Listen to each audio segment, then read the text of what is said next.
Bonjour à toutes et à tous et bienvenue, salutations. Aujourd'hui, je vais faire un point d'actualité sur l'intelligence artificielle et vous donner quelques insights de ce qui se passe actuellement dans l'écosystème. Alors, pour celles et ceux qui me découvrent ici sur cette chaîne, je m'appelle Gabriel, je suis ingénieur informatique et expert en intelligence artificielle. J'ai mis sur pied le tout premier connecteur MCP intelligent qui exploite de manière profonde les données françaises sur la base effectivement des datasets que l'État nous met à disposition à travers le catalogue DataGouv. Alors aujourd'hui, l'idée de cette vidéo, c'est de pouvoir entrer un peu plus au-delà des informations que vous avez déjà pu entendre sur les réseaux sociaux et même dans les médias mainstream concernant l'intelligence artificielle. Alors, pour introduire ce sujet, je vais partir d'abord dans un ensemble plus vaste et après je vais préciser un certain nombre de choses plus pointues. De manière plus globale, concernant déjà ma situation, j'ai mis sur pied, donc comme je disais, le tout premier agent intelligent sous forme de MCP pour Model Context Protocol qui permet de brancher votre IA du quotidien, votre assistant tel que ChatGPT, Claude ou Mistral, peu importe, à ce connecteur MCP-là pour obtenir in fine donc des données factuelles, sourcées et chiffrées provenant des datasets de la plateforme data.gouv. Donc c'est la plateforme qui regorge et qui agrège toutes les données publiques françaises, le catalogue des données publiques françaises. Le point d'ensemble, il est que moi, en ma qualité de founder, de créateur de ce genre d'outils et de plein d'autres outils au quotidien autour de l'intelligence artificielle, d'agents intelligents, je suis limité par le fait que l'État français, et ça c'est un appel également que je fais ici en même temps, hein, solennellement, je suis limité par le fait que même si data.gouv est une très très bonne initiative, d'accord, c'est à l'équivalent du même niveau que la plateforme data.gouv également du gouvernement américain. Sauf qu'en France, j'ai l'impression que l'État ne met pas tous les moyens en œuvre pour permettre aux créateurs, aux développeurs, aux personnes porteuses de projets d'aller beaucoup plus loin que nos homologues américains. Déjà, il m'a fallu énormément de persévérance. Outre, j'en passe bien sûr, mon niveau scientifique, mon background scolaire et tout ce qui va avec. Mais il m'a fallu beaucoup de persévérance et de patience d'y pouvoir arriver. Parce que derrière, c'est quelque chose qui me tenait à cœur de créer quelque chose de différent par rapport à ce qui se fait déjà. Aujourd'hui, quand je parle du fait que il y a une forme de limitation. Alors, quand je parle de moi, ce n'est pas uniquement de ma propre personne, évidemment, mais ça concerne également, je pense que certains vont se reconnaître dans cette vidéo, de toutes les personnes qui veulent vraiment entrer dans la course de manière concurrentielle face à ce que les Américains, principalement puisque c'est eux dont on parle en priorité, à ce que les Américains font. Ne pas uniquement, parce que là, Mistral, c'est un peu, entre guillemets, c'est l'arbre qui cache la forêt. Mais d'ici 5 ans, je ne suis pas sûr que Mistral fera encore les pages d'actualité concernant la bataille sur les modèles frontières. Aujourd'hui, principalement, et de plus en plus, je commence à le remarquer. On parle plutôt évidemment de Kimi, enfin les modèles chinois et les modèles américains. Et Mistral, même d'un point de vue, depuis les évolutions, depuis les tout premiers modèles, je pense que beaucoup de Français, même d'ailleurs, n'utilisent pas principalement Mistral que ChatGPT. Ça, il faut se poser la question. Donc, c'est vraiment, quand je parle de limitation, c'est déjà ces zones de manière précise. Et aussi, c'est que même si Mistral est là, il faudra donner la possibilité à d'autres acteurs, comme moi, qui n'auraient peut-être pas la possibilité d'avoir levé des fonds, des millions d'euros, etc., mais de pouvoir apporter des solutions qui fonctionnent. Aujourd'hui, la plateforme data.gouv, ayant des quantités de données assez volumineuses, d'accord, enfin très très importantes, j'en ai discuté avec un certain nombre d'acteurs de la DINUM, donc de la Direction interministérielle du numérique. Effectivement, le MCP du gouvernement, donc de la plateforme data.gouv, je l'ai pu tester comme bon nombre d'entre vous. Sauf que effectivement, dans son initiative, le gouvernement a pour intérêt de mettre sur pied des primitives de développement pour aider d'autres créateurs, d'autres développeurs à aller beaucoup plus loin. Ce que j'ai fait du coup avec la plateforme Niambot, qui donc exploite de manière plus, comme je disais, de manière plus profonde les données françaises en apportant une réponse sourcée et chiffrée. Dès le moment où vous connectez votre assistant de type ChatGPT, Claude ou Mistral, par le protocole MCP, vous tapez votre requête en langage naturel pour obtenir par exemple le prix de l'immobilier dans votre commune ou sur une adresse précise, ou bien vous demandez un texte de loi ou comprendre ne serait-ce qu'une législation en France concernant une problématique. Bah, l'assistant que vous allez utiliser au quotidien va faire une délégation auprès de Niambot pour aller récupérer les données françaises dans les catalogues à dessein pour vous apporter une réponse factuelle sur votre interface. Ça, c'est une très bonne initiative parce que DataGouv est donc la matière brute de ce que j'utilise au quotidien.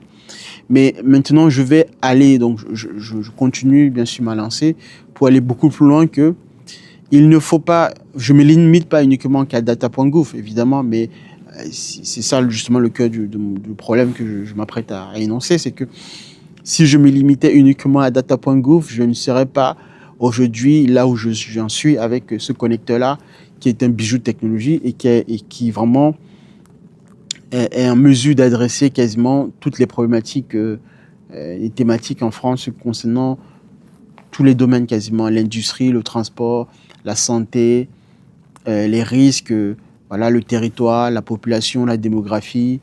Donc bref, il y a au moins 18 concepts ontologiques que j'ai listés dans la plateforme. Donc, je suis allé beaucoup plus loin que ce que le gouvernement a fait, que ce que la DINUM a pu mettre sur pied. Et autre chose également, quand je parlais de limitation, c'était aussi le fait que et je pense que ce qui bloque la France, ce qui bloque l'État, ou ce qui va bloquer justement la France dans les années à venir, dans cette course-là sur l'intelligence artificielle par rapport aux Américains, ou au moins de se rapprocher, hein, évidemment. Je pense que on est d'accord qu'on ne fera peut-être pas... Enfin, en tout cas, il faut rester réaliste là-dessus. Il y a beaucoup de problèmes déjà, mais au moins de se rapprocher, c'est surtout plus l'aspect idéologique que vraiment technique. Des talents, il y en a. Je travaille avec des talents au quotidien. Des esprits brillants, il y en a. Le problème, c'est que moi et comme d'autres personnes, travaillons ou sommes sollicités sur des projets à l'étranger. Là où en France, par exemple, déjà, en termes de salaire, un ingénieur IA aujourd'hui, voilà, c'est pas... le marché n'est pas assez adapté pour ce profil-là. De plus, donc ça c'est vraiment la question de la fuite des cerveaux à l'étranger. Il y a également aussi les moyens qu'on met à disposition, que l'État doit mettre à disposition, qui relèvent de la responsabilité de l'État. Quand on parle de moyens qui relèvent de la responsabilité de l'État, c'est l'envie et l'idée claire de mettre sur pied des infrastructures qui vont accompagner l'écosystème. C'est-à-dire la construction de data centers qui vont vraiment être la locomotive ou l'une des locomotives pour vraiment accélérer la mise sur pied de tout un tas de projets comme ça autour de l'IA, des agents intelligents, de la robotique, bref, moderniser quasiment tous les pans de la société. Même sans parler de l'IA, on voit bien que depuis des années, la France est en train de se désindustrialiser. Vous vous promenez dans des centres-villes, dans des centres commerciaux, vous voyez bien que beaucoup de boutiques ferment en fait, beaucoup de commerces sont en train de fermer. ça dénote, ça montre que il y a voilà, une perte d'industrialisation. Si vous rajoutez à cela les difficultés à mettre sur pied des systèmes tels que des data centers, ou permettre aux individus, aux créateurs, aux entrepreneurs d'y arriver vraiment à leur mission, ça ne va pas contribuer de manière favorable à l'émergence des nouvelles solutions d'intelligence artificielle. Et Mistral, ce sera peut-être la dernière fois qu'on entendra parler d'un géant français qui a quand même essayé, ou qui essaye du moins à concurrencer les modèles américains et chinois. Et l'aspect idéologique également se retrouve dans les lois, dans la politique en fait. Le politique aujourd'hui, en France, ne comprend rien à ce qui se passe. Je suis désolé de le dire, mais ne comprend quasiment rien à ce qui se passe. Alors, on n'en a pas conscience réellement des vrais enjeux autour de l'intelligence artificielle comparé à leur homologue américain une fois de plus. Là où les Américains, par exemple, certains politiques, je ne vais pas citer de nom, mais généralement vont quand même accompagner, écouter les entrepreneurs, écouter les ingénieurs, les experts qui s'y connaissent et mettre les moyens, mettre des fonds, des moyens financiers là où on devrait effectivement mettre de l'argent. Quand vous voyez qu'en France, on est champion de gaspillage, de dépenses publiques, voilà encore quelque chose qui n'arrange pas les choses en fait de manière favorable.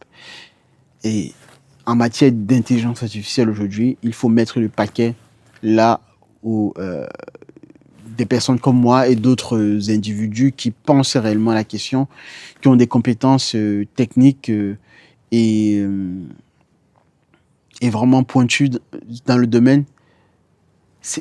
Enfin, il y a vraiment plein de choses que je pourrais citer, mais de manière globale, le politique ne parvient pas à concilier, ou du moins ne s'investit pas à fond. Voilà, on va poser les mots en ces termes. En fait, ne parvient pas à véritablement s'investir dans la question de l'intelligence artificielle. Je vois beaucoup de débats, je vois beaucoup de vidéos, je vois beaucoup de reportages, mais derrière, il n'y a pas d'action de suivi. Et c'est ça qui est malheureux à signaler. Sans action de suivi, il ne va pas y avoir de bataille, il ne va pas y avoir de proposition de nouvelles valeurs, en tout cas en France. À l'étranger, oui. Enfin, aux États-Unis ou en Chine avec les modèles chinois, les modèles d'autres pays voisins. Et aujourd'hui, particulièrement, donc la question idéologique, c'est quelque chose qui freine véritablement la France. Autre chose également dans la question idéologique, c'est la question, pour mettre en place des data centers, il vous faut une énergie en abondance. La France, depuis peut-être plus de 20-30 ans, est en train de saboter son parc nucléaire, son énergie. Ça, c'est une chose encore fondamentale, ça ne va pas arranger les choses. Et je ne rajoute pas l'aspect politique, idéologique, gauche-droite, les écolos et tout le reste. Aux États-Unis, contrairement à ce que l'on pense, eux, ils sont prêts à tout pour ne pas se limiter à une certaine forme de législation ou à une certaine forme de bataille idéologique entre partis politiques. Et ici en France, vous allez voir, sans être dans un aspect politique, vous allez être vraiment bloqué par des points idéologiques. Voilà. Des personnes qui vont être campées sur des positions idéologiques. Et derrière, je vous garantis que ça ne fera pas en sorte que, par exemple, si même en tant que politique, vous avez la volonté, ou président, puisque quasiment c'est le président qui décide, entre guillemets, nous sommes quasiment dans une forme de monarchie républicaine, il faut le dire, voilà, malgré tout ce qu'on peut raconter. Mettre sur pied des data centers, ça va créer déjà beaucoup de débats et beaucoup de lois, beaucoup de normes. Voilà. Là où on est champion à mettre sur pied des normes, effectivement. Je ne suis pas contre les normes, d'accord, que l'on se comprenne bien. Simplement, lorsque l'on rajoute la norme sur la norme, en fait, c'est comme la taxe, entre guillemets, enfin, l'ingénierie de la taxe, in fine, ça se retourne contre contre la mission de base. Et c'est ça ici que je pointe du doigt, le fait que rajouter des normes, en fait, mettre, et c'est à l'image justement de l'Europe, parce que ce problème-là peut s'étendre, peut se généraliser à toute l'Europe entière. Et donc, oui, l'aspect idéologique est un frein très, très à combattre en France particulièrement si demain la France voudrait se doter d'une industrie basée sur de l'intelligence artificielle et qui pourrait bénéficier à tous les autres pans de la société. Parce que quand on parle de l'intelligence artificielle, il ne faut pas juste regarder l'aspect LLM, le grand modèle de langage. Non, il faut penser beaucoup plus vaste à comment l'impact des agents intelligents, enfin, cet impact-là va être généralisé à tous les autres industries de la société. Voilà, tous les secteurs de la vie publique, d'accord, toutes les démarches, comment par exemple effectuer une démarche administrative, comment aider le personnel soignant, comment robotiser quasiment toute une chaîne industrielle. Vous voyez, enfin, l'impact dans le monde du travail, tout simplement, ça, ce sont des questions qui doivent être pensées de manière plus profonde. Et aux États-Unis, on le voit, on voit comment, et en Chine évidemment, on voit déjà comment l'IA est en train de changer comme ça le paysage public, la vie du quotidien. Vous commandez aujourd'hui avec des robots, avec des agents intelligents, vous connectez votre smartphone avec des agents intelligents. Enfin, bref, le citoyen chinois est quasiment hyper connecté, très en avance d'ailleurs même par rapport aux citoyens américains. Donc, et ça, la Chine vraiment a pensé cette stratégie-là dans toute sa chaîne de vie publique, jusqu'à l'armée en fait, jusqu'au secteur de la santé, bref, dans tous les secteurs.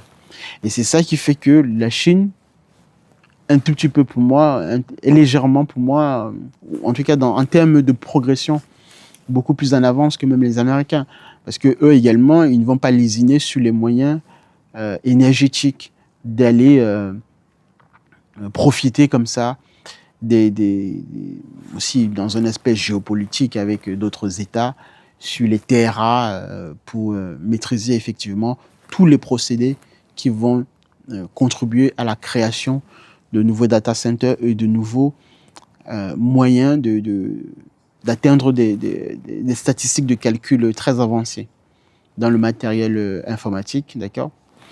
Les Américains aussi ne vont pas lésiner sur les moyens d'utiliser l'énergie fossile, d'aller effectivement outrepasser toutes les normes autour de l'écologie, autour de ce qu'on va appeler globalement du respect des lois climatiques, etc. Donc, il faut tout ce cadre-là, la France doit rapidement décider ce qu'elle veut faire, ce qu'elle souhaite faire, et rapidement, parce que les autres n'attendent pas, et les autres ne vont pas rester sur des débats idéologiques, gauche-droite, écolo, etc. Non. Voilà. Donc, voilà globalement les raisons pour lesquelles je pense que la France est en train de perdre du retard sur l'intelligence artificielle.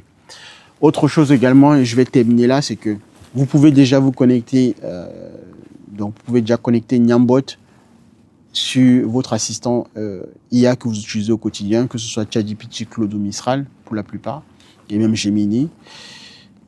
Et vous allez tester des requêtes sur des thématiques françaises. À partir du moment où votre requête va entrer en ligne de compte avec une démarche ou une recherche d'informations sur une thématique ancrée sur le contexte français, l'économie, la santé, l'industrie, la population, le logement, l'immobilier, etc.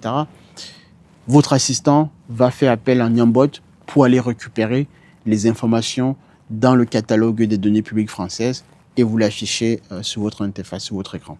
Voilà donc la particularité du MCP de Niambot. Pourquoi? Parce que ce que j'ai constaté, c'est que les IA généralistes, donc ChatGPT, Claude ou Mistral, ne sont pas assez spécialisés dans certains contextes bien précis, et en l'occurrence ici le contexte français, où c'est un contexte assez difficile de compréhension de la donnée. La donnée, on en a à foison, on en a en quantité. Et comprendre maintenant la donnée est quelque chose de difficile. Vous ne pouvez pas, enfin tout le monde au quotidien n'est pas data analyst ou data scientist ou expert en analyse de données. Non.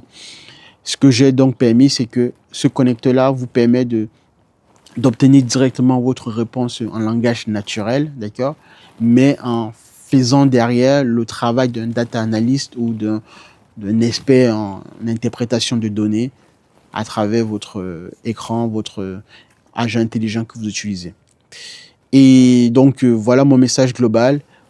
Et pour finir, et peut-être aussi, c'est l'impact de l'IA dans le monde du travail. Beaucoup s'inquiètent effectivement de voilà, est-ce que l'IA va prendre mon travail? Est-ce que je suis obsolète par rapport au fait qu'aujourd'hui nous avons des agents intelligents, nous avons des outils très puissants? Moi, je réponds toujours avec cette approche un peu marxiste, entre guillemets, c'est que l'IA en soi, c'est un outil. Et l'outil, en tant que tel, ne crée pas de la valeur. L'outil crée de la valeur dès lors qu'on actionne l'outil, dès lors qu'on met en branle en fait l'outil. Et donc, c'est pareil ici avec l'intelligence artificielle. ChatGPT, Claude ou Mistral, c'est de la connaissance statique figée à un moment donné. À partir du moment où le modèle a été entraîné, d'accord, et dès lors que l'on sort le modèle, entre guillemets, en production, c'est ni plus ni moins que le fait d'avoir agrégé un certain nombre de connaissances à un moment donné. L'avantage maintenant, c'est que quelqu'un qui va avoir une idée concrète de créer, par exemple, un artefact qui sera perçu comme quelque chose ayant une valeur marchande, voilà, par exemple, s'il faut mettre sur pied de nouveaux logiciels, ou bien penser réellement quelque chose qui pourrait être perçu comme ayant de la valeur pour un bon nombre de personnes, bah, votre idée maintenant, vous allez pouvoir la mettre en action en utilisant les outils d'intelligence artificielle pour aller beaucoup plus vite, pour construire votre idée finale, votre résultat final. Et c'est ce résultat final-là, obtenu par le fait d'avoir actionné vos idées, d'avoir mis en action vos idées à travers l'utilisation, par exemple, donc je prends Claude Code ou des agents de coding. Ça, in fine, ça vous permet de créer ce que j'ai par exemple créé, Niambot, et ça donne ce dont j'appelle effectivement un résultat final qui a de la valeur.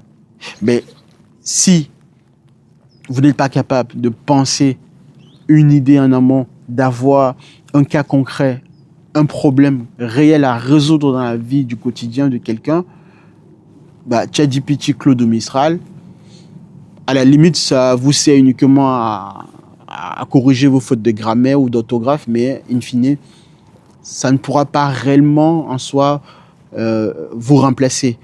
Quand on parle de vous remplacer, c'est parce que derrière, justement, les entreprises privées font appel à des experts pour penser votre contexte métier, vos tâches du quotidien et comment on pourrait les automatiser. Et c'est dans cet esprit d'automatisation-là que les entreprises privées mettre le paquet pour pouvoir utiliser donc les outils de type ChatGPT, Claude ou Mistral pour avoir des modèles d'inférence qui vont leur donner plein d'informations sur comment on pourrait faire pour totalement automatiser votre métier, vos tâches au quotidien. Vous devriez faire de même au quotidien de votre côté pour rapidement vous adapter au contexte économique et au contexte du marché dans lequel vous vous situez. Donc voilà ma réponse là-dessus. Est-ce que l'IA va vous remplacer ou pas? Ça va dépendre effectivement de comment vous voyez l'intelligence artificielle. Pour moi, en tant qu'outil, et en tant qu'outil, c'est à vous d'être en action et de vous positionner soit dans votre cadre de métier ou de vous reconvertir dans un autre secteur beaucoup plus enrichissant. Il y a des belles choses à faire et apprendre surtout, voilà, au quotidien. Ok, je vous remercie de m'avoir suivi. Partagez cette vidéo si cela vous intéresse et je vous retrouve à la prochaine et merci de m'avoir suivi. Au revoir.